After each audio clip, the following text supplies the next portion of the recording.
नमस्कार साथियों, आज हम बात करेंगे आरपीएससी फर्स्ट ग्रेड के लिए, 11th के लिए और नीट के लिए एक अपना इम्पोर्टेंट टॉपिक है जिसका नाम है टैक्सोनॉमी यानी कि वर्गीकी। तो वर्गीकी के आज हम सामान्य परिचय के बारे में जानते हैं कि वर्गीकी होती क्या है और इसका महत्व क्या है और इसका उपयोग कहाँ किया जाता है। तो वर्गीकी जो है ये यानी कि टैक्सोनॉमी शब्द की उत्पत्ति ग्रीक भाषा से हुई है। तो ग्रीक भाषा के दो शब्दों से टैक्सोनॉमी शब्द की उत्पत्ति हुई है, जिनमें से पहला शब्द है अपना टैक्सोन और दूसरा शब्द होता है अपना नोमोस। दोनों ही ग्रीक भाषा से लिए गए शब्द हैं। टैक्सोन का मतलब होता है वर्गक यानी कि वर्ग यानी कि क्लास। अगर इसका दूसरा शाब्दिक अर्थ देखें तो इसको हम कह सकते हैं अरेंजमेंट। तो टैक्सोन का शाब्दिक अर्थ होता है क्लास अथवा अरेंजमेंट, यानी कि किसी भी प्राणी या किसी भी पादप या किसी भी सजीव को उसके लक्षणों के आधार पर अलग अलग वर्गों में रखना और उनको व्यवस्थित करना। नोमोस का मतलब होता है सिस्टम। नोमोस का मतलब होता है सिस्टम यानी कि व्यवस्थित करना। तो किसी भी चीज को व्यवस्थित करना और उसका नामकरण करना, नोमेनक्लेचर। नामकरण करना वर्गीकी कहलाता है। तो अर्थात हम देख सकते हैं कि टैक्सोनॉमी शब्द की उत्पत्ति ग्रीक भाषा के दो शब्दों से हुई है। पहला शब्द है इसमें टैक्सोन और दूसरा शब्द होता है नोमोस, और इन दोनों शब्दों को मिलकर के बनती है अपनी टैक्सोनॉमी। हम ये कह सकते हैं कि सजीवों को उनके लक्षणों के आधार पर, सजीवों को उनके लक्षणों के आधार पर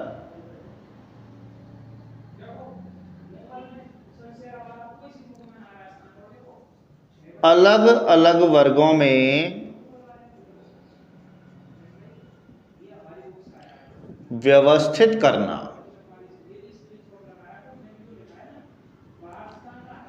तथा नामकरण करना वर्गीकी कहलाता है, टैक्सोनॉमी। तो वर्गीकी के अंतर्गत हम सजीवों को उनके लक्षणों के आधार पर अलग अलग वर्गों में व्यवस्थित करते हैं, यानी कि समूहबद्ध करते हैं और उनका नामकरण किया जाता है। तो इस पूरी प्रक्रिया को सम्मिलित रूप से हम कहते हैं टैक्सोनॉमी। तो टैक्सोनॉमी जो शब्द है ये पहली बार एक वैज्ञानिक थे जिनका नाम था एपीडी कैंडोले। APD Candolle. तो एपीडी कैंडोली द्वारा पहली बार ये टैक्सोनॉमी शब्द उपयोग में लाया गया था, और एपीडी कैंडोले ने एक पुस्तक लिखी थी और उस पुस्तक का नाम था theory of elementary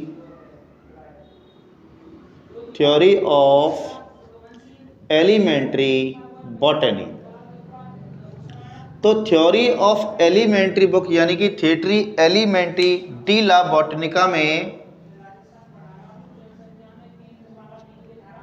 थिएटरी elementary de la botanica नामक पुस्तक के अंदर, जो कि एक पूरी की पूरी ग्रीक भाषा में लिखी गई है, जिसको इंग्लिश में हम कहते हैं थ्योरी ऑफ एलिमेंट्री बॉटनी, के अंतर्गत एपीडी कैंडोले ने पहली बार टैक्सोनॉमी शब्द का प्रयोग किया था। लेकिन एपीडी कैंडोले को हम फादर ऑफ टैक्सोनॉमी नहीं कहते, यानी कि टैक्सोनॉमी का प्रयोग पहली बार एक बहुत पॉपुलर वैज्ञानिक थे जिनका नाम था कैरोलस लीनियस। तो कैरोलस लीनियस नामक वैज्ञानिक द्वारा पहली बार टैक्सोनॉमी का उपयोग किया गया जंतु और पादपों के नामकरण और वर्गीकरण के लिए। इसीलिए कैरोलस लीनियस को फादर ऑफ टैक्सोनॉमी कहा जाता है। तो टैक्सोनॉमी के अंतर्गत हम क्या पढ़ते हैं कि जंतु हैं, पादप हैं, जितने भी अपने सजीव हैं, उन सबका वर्गीकरण, उनको अलग अलग वर्गों में व्यवस्थित करना, उनके लक्षणों की जटिलता के आधार पर, और उनका एक वैज्ञानिक नामकरण करना। सम्मिलित रूप से इस प्रक्रिया को हम कहते हैं टैक्सोनॉमी। तो टैक्सोनॉमी के बारे में और आगे चर्चा करते हैं कि टैक्सोनॉमी एपीडी कैंडोले द्वारा उपयोग में लाई गई थी पहली बार, कि एपीडी कैंडोले ने पहली बार टैक्सोनॉमी शब्द का प्रयोग किया था और किस पुस्तक के अंदर किया था। Theory of elementary de la botanica नामक पुस्तक के अंदर पहली बार इसका उपयोग किया गया, जिसे हम थ्योरी ऑफ एलिमेंट्री बॉटनी के नाम से इसको जानते हैं। और कैरोलस लिनियस को फादर ऑफ टैक्सोनॉमी के नाम से जाना जाता है। इसी के संबंध में हम आगे और टैक्सोनॉमी की चर्चा करते हैं कि टैक्सोनॉमी का उपयोग कहाँ कहाँ किया जाएगा, किस वैज्ञानिक द्वारा किया गया है, क्यों किया गया है, इनके बारे में आज चर्चा करते हैं। तो हम पढ़ रहे हैं टैक्सोनॉमी। टैक्सोनॉमी, तो टैक्सोनॉमी जो शब्द है, तो टैक्सोनॉमी टर्म प्रपोज्ड बाय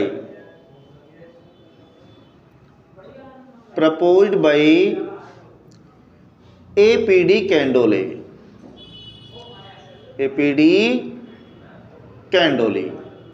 तो एपीडी कैंडोले द्वारा पहली बार ये शब्द दिया गया था टैक्सोनॉमी। और एपीडी कैंडोले ने एक पुस्तक लिखी थी और उस पुस्तक का नाम था थिएट्री एलिमेंट्री डी ला बॉटेनिका। इस पुस्तक के अंदर पहली बार एपीडी कैंडोले ने टैक्सोनॉमी शब्द दिया था। इसका दूसरा अनुवाद हमारे पास उपस्थित है, जिसको हम बोलते हैं थ्योरी ऑफ एलिमेंट्री बॉटनी। ये जो बुक है एपीडी कैंडोले द्वारा लिखी गई थी और इसी के अंदर पहली बार टैक्सोनॉमी शब्द का प्रयोग किया गया था। इसके अलावा टैक्सोनॉमी का पहली बार जो उपयोग है यूज, वो पहली बार कैरोलस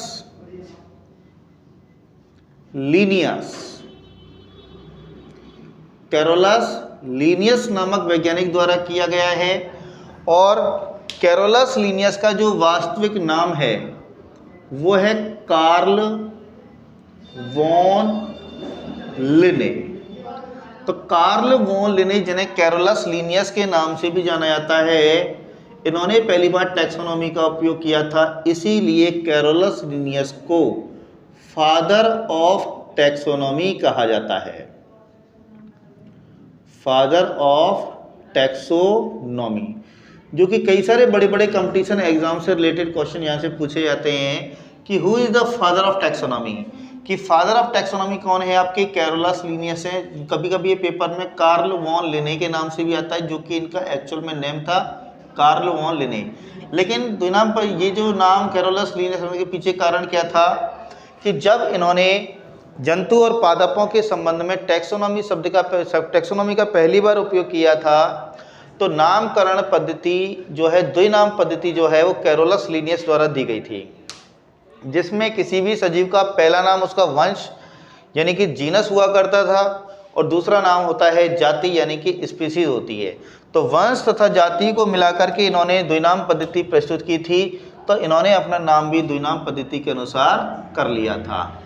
अब कैरोलस लीनियस के बारे में थोड़ी सी आज चर्चा करते हैं कि कैरोलस लीनियस ने टैक्सोनॉमी के क्षेत्र में क्या क्या कार्य किए थे। तो कैरोलस लीनियस ने अपनी पूरी जीवन में लगभग 54 बुक्स लिखी थी। 54 बुक्स लिखी थी, जिनके अंतर्गत पादप और जंतु यानी कि प्लांट्स एंड एनिमल्स का क्लासिफिकेशन और नॉमेनक्लेचर, नामकरण दिया गया है। तो 54 बुक्स में से 2 बुक ऐसी हैं कैरोलस लीनियस की, जो कि काफ़ी पॉपुलर भी हैं और एनसीईआरटी बेस पर आधारित हैं ये, जिनमें से एक बुक का नाम था सिस्टमा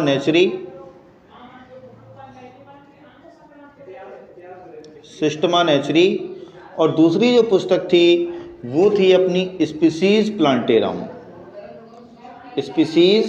प्लांटेरम। सिस्टमा नेचुरी पुस्तक का जो है प्रेजेंट में 10th एडिशन चल रहा है, 10वां संस्करण चल रहा है और 10th एडिशन चल रहा है इसका प्रेजेंट में। हालांकि प्रेजेंट में 11 भी आ चुका है, लेकिन जो ज़्यादातर जो बुक्स हैं उनके अंदर 10th एडिशन से रिलेटेड जो है अपने क्वेश्चन पूछे जाते हैं। तो सिस्टमा नेचुरी के अंतर्गत एनिमल्स का क्लासिफिकेशन, जंतुओं का वर्गीकरण, एनिमल क्लासिफिकेशन और इनका वैज्ञानिक नामकरण, नामकरण यानी कि नोमेनक्लेचर दिए गए हैं। और इसके अलावा सिस्टमा नेचुरी के अंतर नामकरण की पद्धतियां दी गई हैं कि नामकरण किसी भी प्राणी का किस प्रकार किया जाएगा, तो उसके लिए ICZN के जो नियम हैं वो इसी पुस्तक से लिए गए हैं। तो ICZN के जो नियम है वो सिस्टमा नेचुरी नामक पुस्तक से लिए गए हैं, जिसके अंतर्गत जंतुओं के नामकरण के नियम दिए गए हैं। ICZN का मतलब होता है international code of zoological nomenclature. तो ICZN के जो नियम हैं वो सिस्टमा नेचुरी पुस्तक से लिए गए हैं। वेरी इंपॉर्टेंट क्वेश्चन, कई बार आ चुका है ये एग्जाम में, और नीट के एग्जाम में तो ये कॉमन एक क्वेश्चन है, आता रहता है। दूसरी जो बुक है जिसका नाम है स्पीसीज प्लांटेरम। स्पीसीज प्लांटेरम के अंतर्गत पादपों का वर्गीकरण और नामकरण प्रस्तुत किया गया है। तो इसके अंतर्गत क्या किया है, प्लांट क्लासिफिकेशन, प्लांट क्लासिफिकेशन यानी कि पादपों का नामकरण और वर्गीकरण, नोमेनक्लेचर। तो पादपों का नामकरण और पादपों का वर्गीकरण दोनों जो हैं वो स्पीसीज प्लांटेरम पुस्तक के अंदर दिए गए हैं। और इसी पुस्तक से ICBN के नियम तैयार किए गए थे, international code of botanical nomenclature. तो ICBN तथा ICZN के नियम जो हैं, तो ICZN का नियम तो सिस्टमा नेचुरी से लिए गए हैं जो कि जंतुओं के नामकरण की पद्धतियां हैं। ICBN के नियम स्पीसीज प्लांटेरम से लिए गए हैं, जिसके अंतर्गत पादपों का वर्गीकरण और नामकरण करने के नियम दिए गए हैं। तो ICZN और ICBN पे आज थोड़ी सी चर्चा करते हैं कि ये होते क्या हैं, इनके क्या काम क्या हैं, ICBN क्या होता है और ICZN क्या होता है। तो ICBN क्या है, एक्चुअल में international code of botanical nomenclature है। ये एक अंतर्राष्ट्रीय संस्था है जिसका हेडक्वार्टर लंदन में है। तो ICBN और ICZN का हेडक्वार्टर लंदन में है और वहाँ पे बैठ करके ये डिसाइड किया जाता है कि पूरे वर्ल्ड में जहाँ भी बायोलॉजी पढ़ाई जाएगी, यहाँ पे भी टैक्सोनॉमी पढ़ाई जाएगी, जब भी पादप और जंतुओं का नामकरण किया जाएगा वो कैरोलस लीनियस के नियमों के अनुसार किया जाएगा। और नियमों को लागू करवाती हैं ICZN और ICBN नामक दो संस्थाएं। तो नेक्स्ट वीडियो में हम चर्चा करेंगे कि टैक्सोनॉमी का महत्व क्या है, इसका कहाँ पे किन किन क्षेत्रों में इसका उपयोग किया जाएगा और वर्तमान में इस टैक्सोनॉमी की स्थिति क्या है। उसके बाद हम टैक्सोनॉमी के चरणों के बारे में बात करेंगे और चरणों की बात करने के बाद हम ICZN और ICBN के नियमों की चर्चा करेंगे। तो आज की वीडियो में इतनी चर्चा करते हैं, बाकी बात करते हैं हम अपने नेक्स्ट पार्ट में। तब तक के लिए नमस्कार, धन्यवाद। इसी प्रकार से हमारे चैनल से जुड़ी रहिए और अपने कंपटीशन से संबंधित इंपॉर्टेंट क्वेश्चन हमारे कमेंट बॉक्स में आप कमेंट करके उनका आंसर ले सकते हैं।